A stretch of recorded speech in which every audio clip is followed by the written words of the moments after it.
Today we have some explosive news. Dana White just shut down Joe Rogan's offer during a heated interview. What did he say that has the MMA community buzzing? Plus, Max Holloway is demanding official BMF rankings, and you won't believe what happened when Sean Strickland got knocked out in a heated brawl. Hit the subscribe button and let's dive in. Max Holloway just proposed something that could completely revolutionize how fighters earn title shots, and the UFC executives are probably having nightmares about it right now. Max isn't just defending his BMF belt, he's pushing for a fan-voted ranking system that would eliminate media corruption entirely. His reasoning is savage but completely accurate. UFC's current rankings are scattered garbage with zero logic. You've got fighters moving up after losses while winners get ignored, and everyone knows the system is rigged by politics rather than performance. Max believes actual fight fans would create more accurate rankings than corrupt media panels, and honestly, he's not wrong. We need a BMF ranking. UFC, please have a BMF ranking. Yeah, you're right. I love that. You gotta work your way up. Yeah, so we can let them know. I mean, I'm not saying no to Dan Hooker, but I'm just saying, can we please have a BMF ranking so we can see it?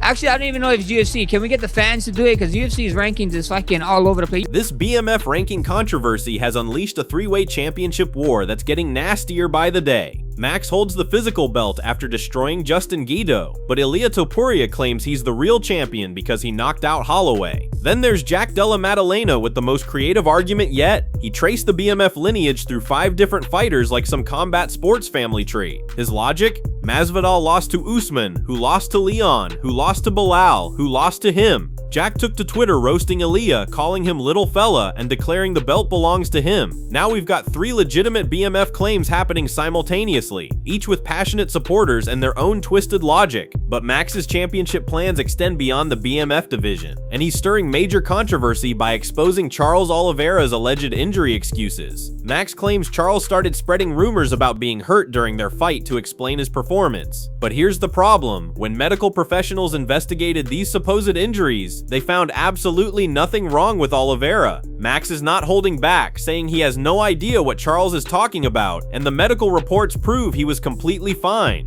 This call-out serves a strategic purpose, protecting Max's victory while positioning himself for lightweight title eliminators. Speaking of missed opportunities, Dana White just shut down what would have been the biggest podcast in combat sports history with 2 words that sent shockwaves through the entire community. When reporters asked about bringing Conor McGregor onto Joe Rogan's podcast alongside Dana, his response was ice cold: probably never. How big is the possibility that we ever see a podcast on Joe Rogan, you, Joe Rogan, and Conor McGregor? Probably never. Probably never.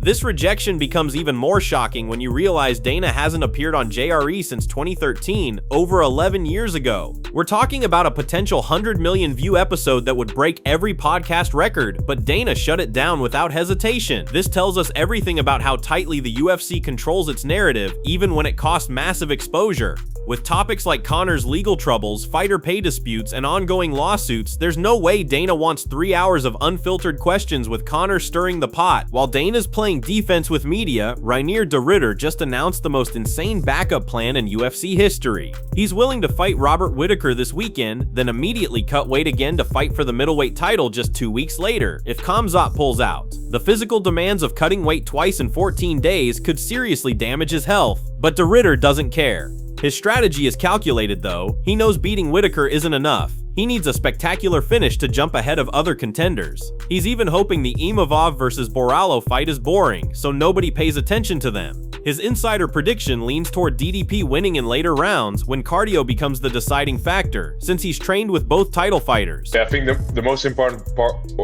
part there is impressive fashion. If I can do it spectacularly again, finish him early, then I do think I have a chance for fighting for the title.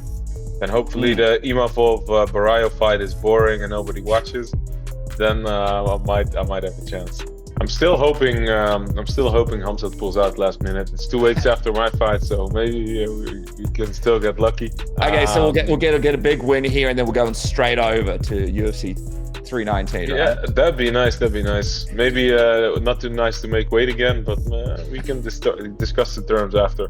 Yeah, I'm not sure. I'm still leaning towards Strickland because of the experience I have with training with both the guys. I just don't see Khamzat finishing him early, and I see Rodriguez building in the 3rd, 4th, 5th round. I see him edging it out, but we'll see. Hopefully it never happens and I can jump in. The MMA world just exploded with the most shocking sparring footage you'll ever see, and Sean Strickland getting knocked unconscious is only the beginning of this wild story. Now let's talk about the sparring footage that has everyone buzzing. Sean Strickland got knocked unconscious by Maxim Grishin in what can only be described as an underground war with no mercy. Dennis Tiulian witnessed the entire incident and provided a brutal account. Both fighters were throwing legitimate knockout attempts with no headgear and no intention of holding back. Sean actually landed a massive elbow, but Grishin's counterpunch was even more devastating. The shot dropped Strickland completely unconscious, leaving him motionless on the floor for several seconds. When he finally regained consciousness, his reaction was pure rage, screaming and immediately wanting revenge rather than checking if he was okay. What makes this story fascinating is that Strickland posted about it himself on Twitter. Most fighters would hide sparring knockouts to avoid looking vulnerable, but Sean embraces these moments as motivation.